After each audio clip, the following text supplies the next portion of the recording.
First ఇంటినే బణమని జరారపల్లి పైన సోమనాడు 8 సోమనాడు ఏనుగు వచ్చింది 4:45కే 6 వరకు నుంచి తోల్చి పోలేదు.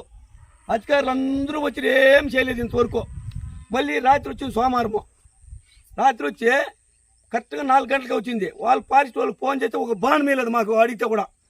ఇంతవరకు ఈ పక్క తిరిగి మళ్ళీ చూడలేదు. తెల్లారి ఫోన్ చేస్తే వచ్చి సర్ది లేకుండా వాళ్ళ పార్టీ సర్ది లేకుండా పోయి ఇవాళకి నీళ్ళు తాగినారా చచ్చినారా బతికినారని మాట్లాడలేదు ఇక్కడ.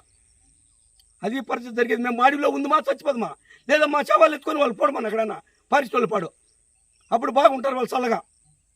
ఇప్పుడు దూడ చచ్చిపోయింది, రేపు మనిషి చచ్చిపోతే కూడా వాళ్ళ పరిస్థితి కూడా ఇట్లే కదా ఉంటుంది. ఏం చేస్తాను అధికారి న్యాయమో. ఇప్పుడు సర్పంచ్ ఫోన్ చేసింటిమే, సర్పంచ్ కూడా ఇద్దు అంటానంటే వీళ్ళకి రాలేదు. చంద్ర నల్తానపల్లి చంద్ర కీలపట్ల పంచాయతీ ఆఫీస్ మాది.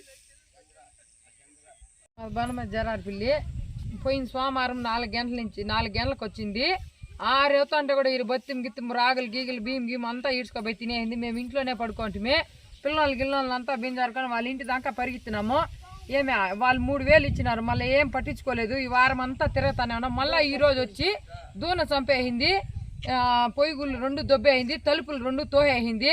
ఏమి మళ్ళీ తెల్లారి నుంచి వస్తానని ఏమి కానీ పట్టించుకోవడం లేదు సార్. అధికారులు ఏమి న్యాయం చేయలేదు, న్యాయం చేయమని కోరుకుంటున్నాను. ఇంతే కదా న్యాయమో. చిన్న పిల్లలు 3 ఆడబిడ్డలు నాకు చంపేసినా కూడా ఇంతే కదా. చంపేసింటే కూడా ఒకవేళ పట్టించుకుంటారా? ఇంతే కదా. ఆ దూని తెల్లారి నుంచి అది ఆడేబడింది. ఈ వరకు ఎవరు రాలేదు. సర్పంచ్కి అయితే కనీసం 10 సార్లు ఫోన్ చేసినాం.